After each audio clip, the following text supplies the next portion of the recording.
yung statement ni Master Sergeant Gutesa, yun po ay very still very much useful in prosecuting those guilty dito sa anomalyang ito. Ito nga ho ang pag-uusapan natin ngayon mga ka-update. Kasi sa admin ngayon ni Martin Romualdez, alam naman po natin kung sino talagang humahawak sa gobyerno ng ating bansa. Dito isipin mo na, hindi na makukulong itong si Tamba, naging state witness na. Ito naman pag-iinitan ho nila yung mga nagsalita against ho sa mga sa mga corrupt na politiko. Pag nagsalita ka talaga dito sa gobyerno ni Marcos Jr., mga ka-update, hindi ka lang ho gigipitin. Ikukulong ka na, idadamay pa ho yung pamilya ninyo. Diba kaya ho, eto mga Marines, yung mga may puso't isipan mga ka-update na talaga naman hong pinoprotektahan ho etong si Sergeant Gutesa. Diba? Napakaganda hong pakinggan yan na mismong mga Marines, gusto ho siyang protektahan. Kasi alam ho ng mga Marines na yan, mga ka-update, na nagsasabi ho ng totoo ang kanilang kasamahan. Isipin mo yan, gigipitin mo yan nagsasalita dyan. Gusto ho siyang ikulong.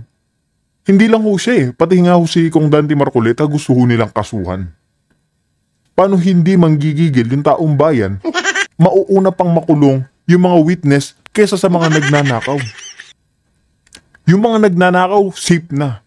Tapos yung mga nagsasalita against dito sa gobyerno ni Marcos Jr., pinapatahimik ho nila. Kaya mga ka-update, wala ho tayong pahahabaing intro dito. Pag-uusapan lang ho natin itong naging pahayag ni Atty. Garcia na hindi ho dapat ikulong si Gutesa kasi nga ho wala hong kasalanan yan. Nagbigay lamang ho ng kanyang pagsasalita ukol dito nga sa kababalaghan na ginagawa ni Marcos Jr., ni Tambaluslos at ni Saldico. Diba? Wala namang pong pakialam yung taong bayan dyan sa peking pirma ng dyan sa kanyang notaryo. Ang gusto lang pumalaman ng taong bayan kung sino pa yung kasabot ni Martin Romualdez, ni Saldico. Yan lang po. Tsaka sino pa ho yung mga dinadala ng pera dyan sa Aguado, sa may Malacanang. Diba? Yan po yung gustong malaman ng tao, hindi po yung ikukulong si Gutesa at saka si Senator Kong Dante Marcoleta. Kaya mga ka-update, isang like, isang share, isang subscribe lamang ho. Napakalaking tulong na yan. Kaya rektahin na ho natin ito.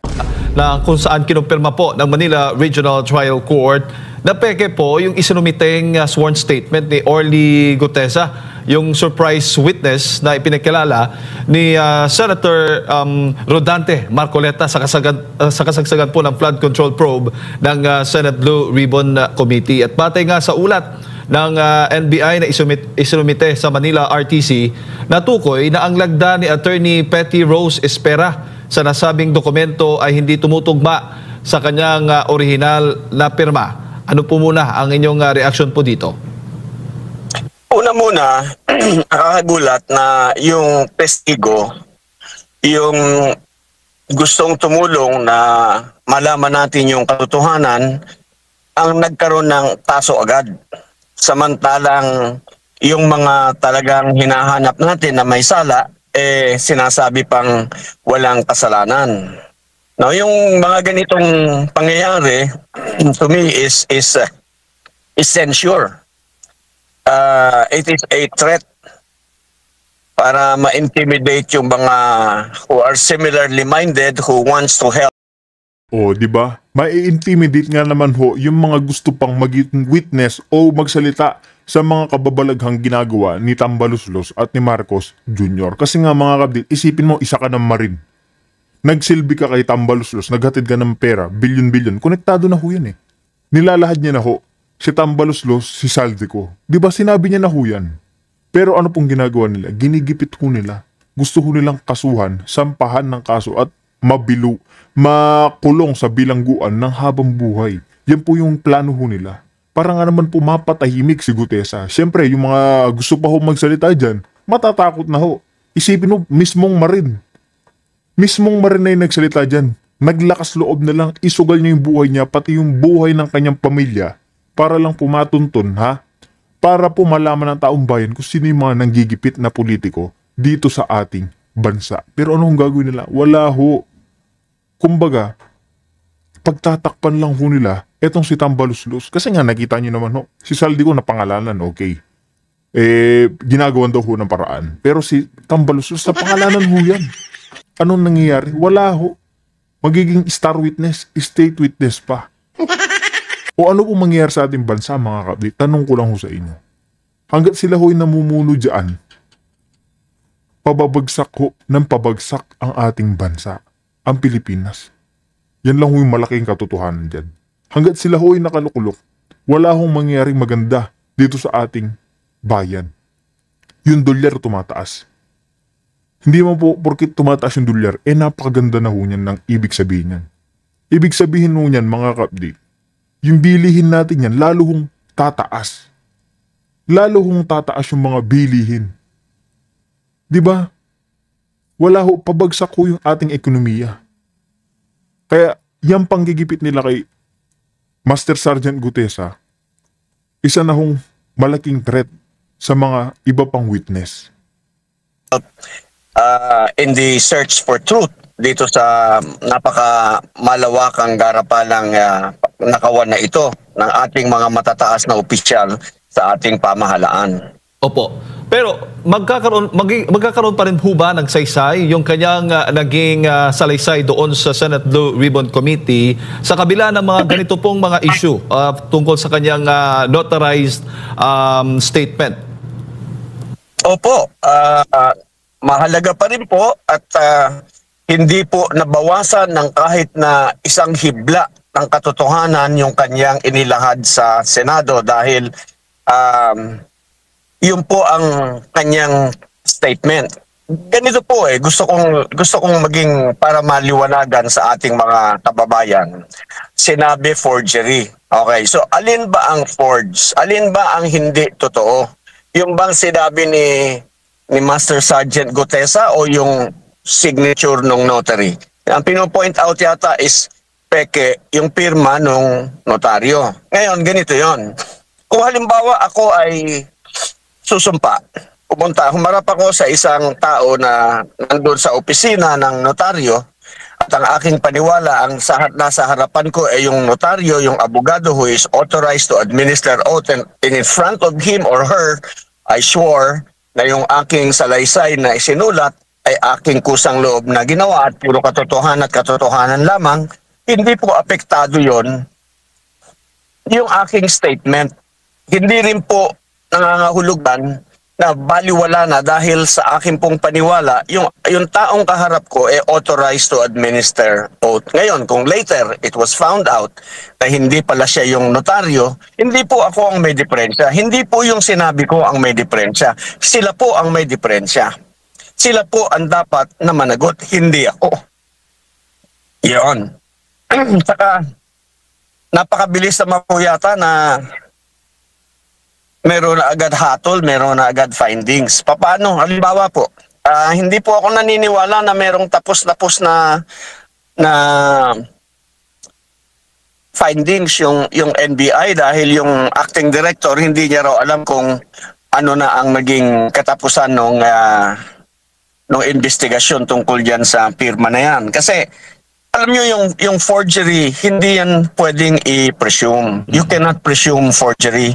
You have to establish forgery by clear and convincing evidence. Opo.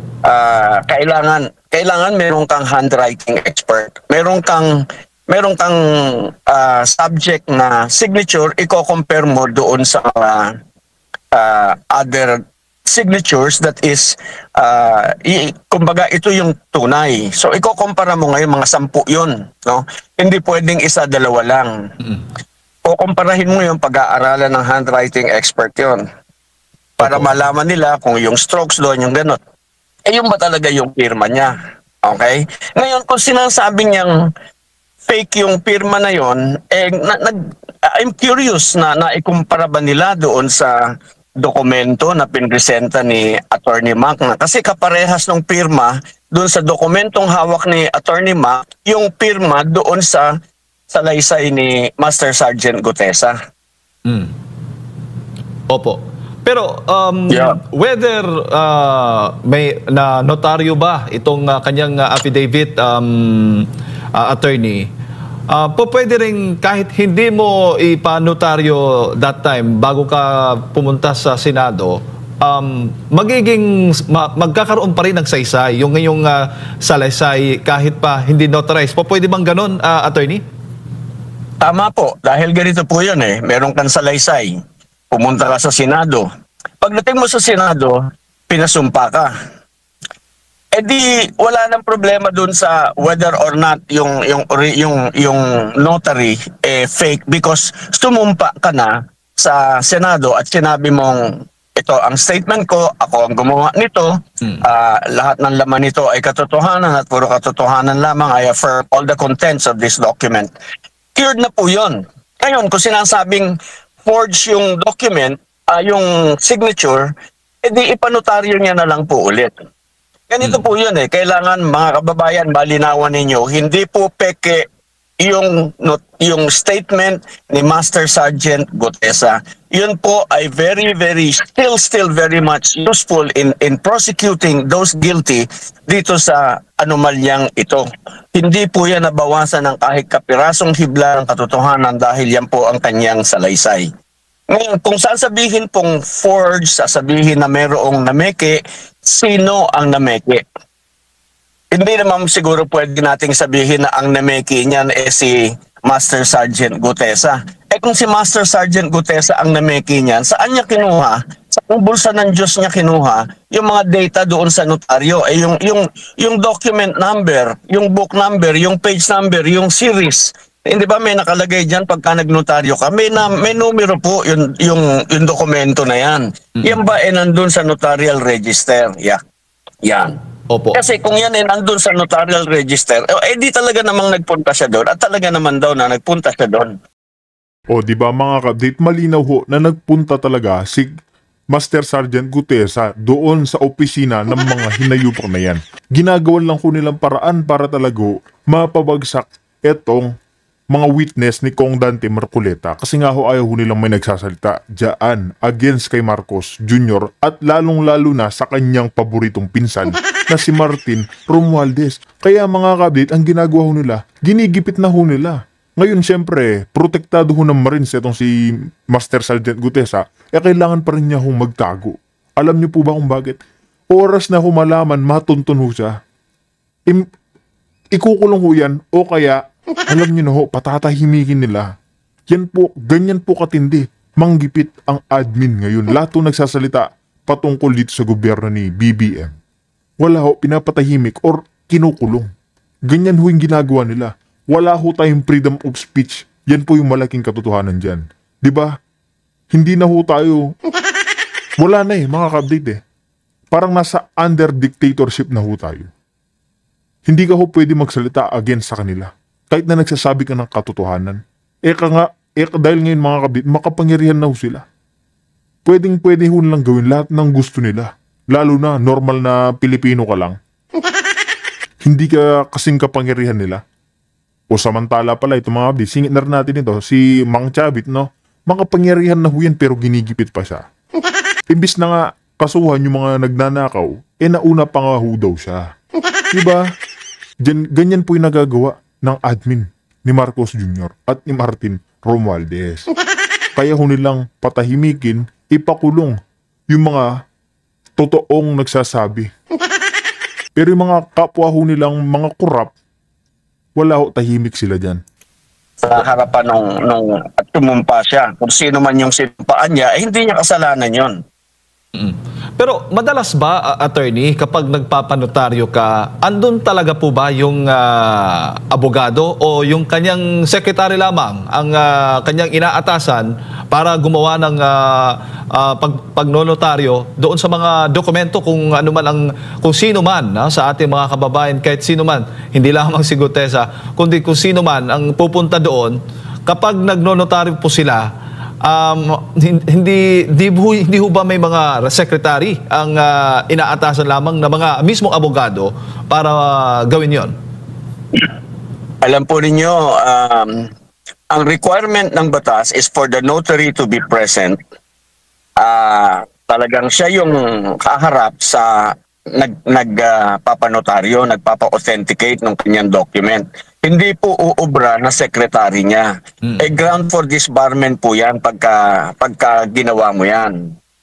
Ano po. So if you ask your secretary to sign for in your behalf doon sa mga dokumentong sinusumpaan, violation po 'yan ng notarial law. Ano, you violate the law. Yung nagpupunta sa harapan mo does not violate anything because they do not know.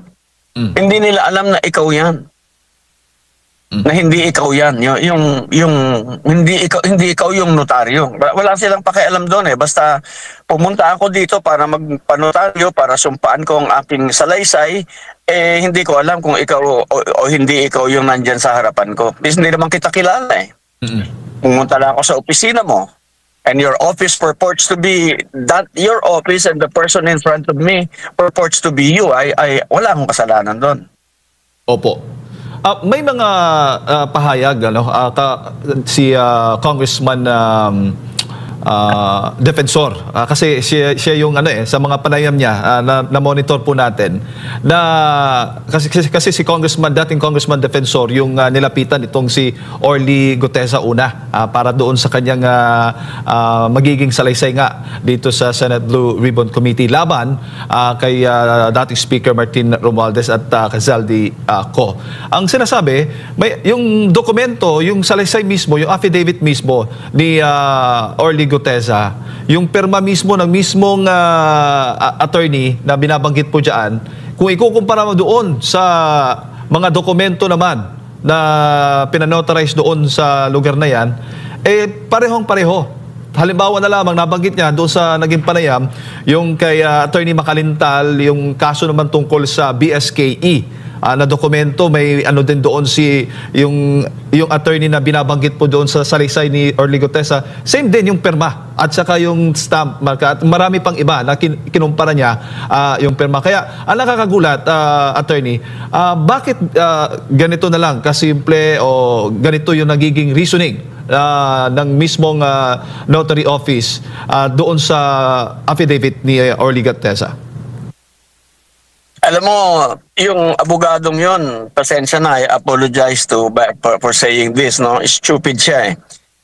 Dapat yung pinanindigan niya na lang na oo, pirma ko yan. Because there are other documents, katulad nga nung ang dami nung kay Attorney Mac na yun eh. Kasi mga barangay captain yata yung ninotaryo na yon, ano. Pagkatapos, meron pa siyang ninotaryo, yung notaryo na yan, na from all over the Philippines, sa kanya lahat pinanotaryo.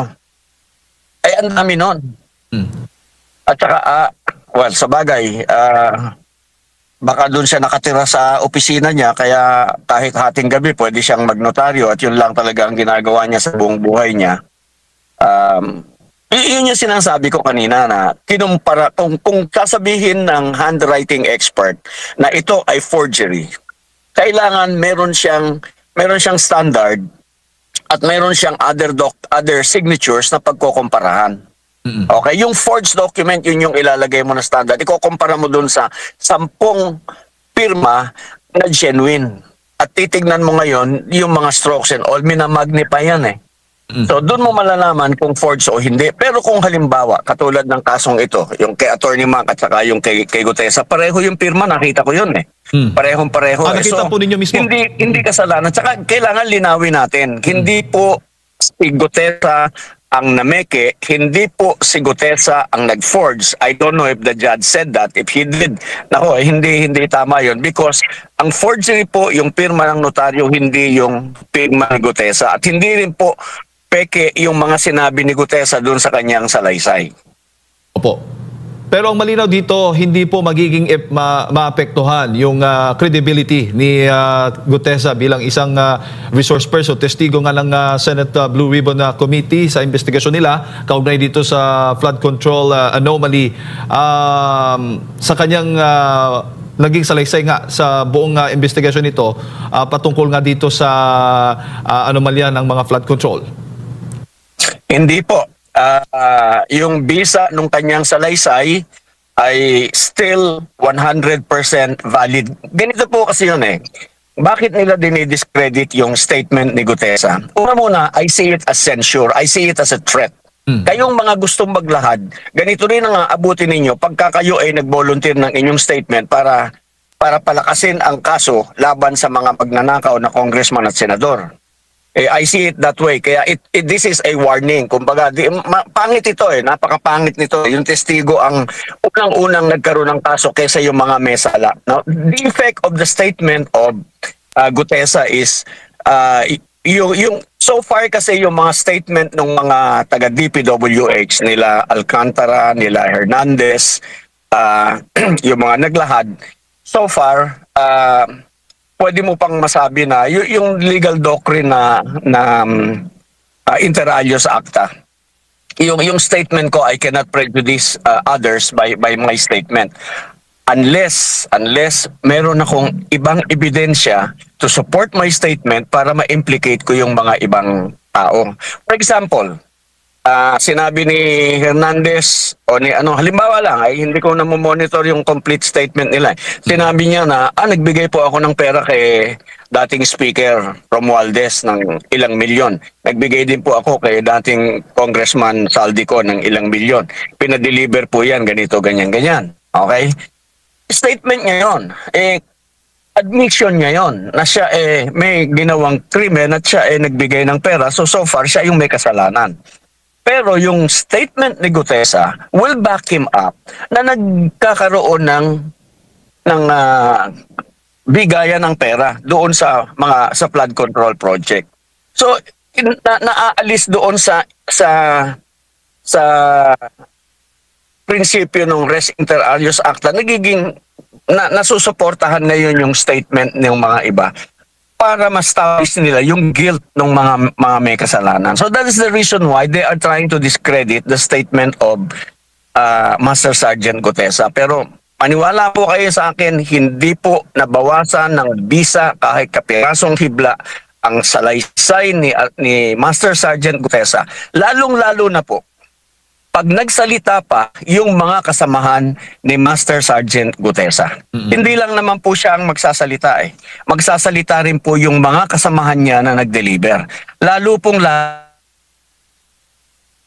lalakas. Lalo pong titibay. Kaya huwag po nilang sabihin na hindi the most guilty at gusto pa nilang sabihin na negligence lamang ang naging kasalanan ng isang tao. Nakakalungkot po, nakakagalit na imbis na itong mga mambabatas na ito ay pumanig sa taong bayan, imbis na itong mga mambabatas na hinalal natin sa pwesto ay pumanig sa katotohanan, sila pa ang nagtatakip ng kasalanan ng mga walang hiyang magnanakaw na yan.